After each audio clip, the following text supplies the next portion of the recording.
Hello, everyone, and welcome to Magic and Memories, Lyall's Legacy.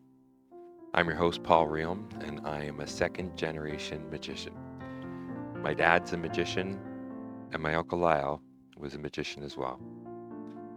But more than that, he was my mentor. And honestly, he was the kind of uncle that I always hope I'd grow up to be. As a kid, I was surrounded by magic.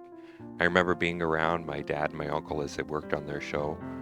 There was always drawings and sketches and illustrations of all these illusions that they wanted to build. You see, they weren't just performing magic, they were creating it. My uncle performed on Babalo Island for years. In fact, one of my earliest memories is stepping out onto that stage myself. Uninvited, 5-year-old Paul, wearing my dad's top hat and holding my uncle's wand, just walked right out in front of the audience. And somehow, all the people thought it was a part of the act. I think growing up in that kind of environment, it gave me something really special. An honest belief that magic is real and it's all around us if we're willing to look for it. Eventually, I made the decision to start taking magic seriously.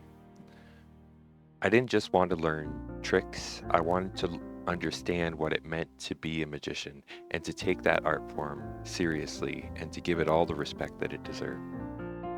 So I approached my dad and my uncle and I asked them to teach me not just the tricks, but the theory. Traditionally, the way it used to be. I was looking for mentorship, and my uncle really took that to heart. He'd have me record my performances, he'd watch them, take notes, critique them, and help me get better. That led to my first real show, a birthday party for my nephew.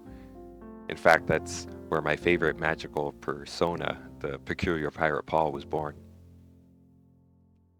Not too long after that, my uncle recommended me for a corporate event that he couldn't do himself.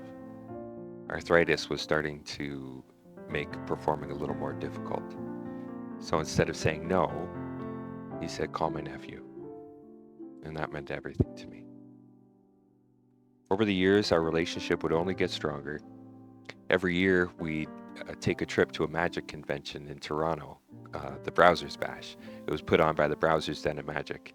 And we'd wake up at 4:30 in the morning, we'd drive all the way to Toronto and spend 12 hours surrounded by magic, and then drive home that very same night. But honestly, those trips were much more than about magic. We talked about everything. We talked about life, where we were, where we wanted to be, and I honestly think that's where we really started to get to know each other. Eventually, I started putting on my own show at Halloween. Originally, it was called the Count's Creep Show. Eventually, it became known as the Hocus Pocus Halloween. Uncle Lyall was the very first special guest that I invited to join me. Of course he was.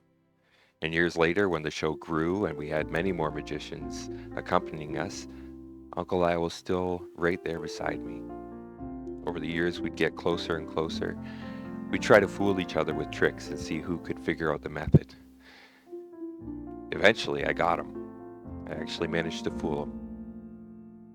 I didn't realize at the time how much that moment would really stick with me. On August 9th, 2025, my uncle passed away. Unexpectedly. And that changed everything.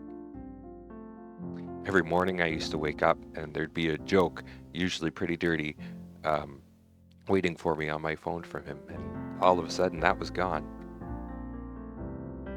Eventually I'd inherit his whole magic collection, and it's huge. Boxes and props, things he used, things he never even opened.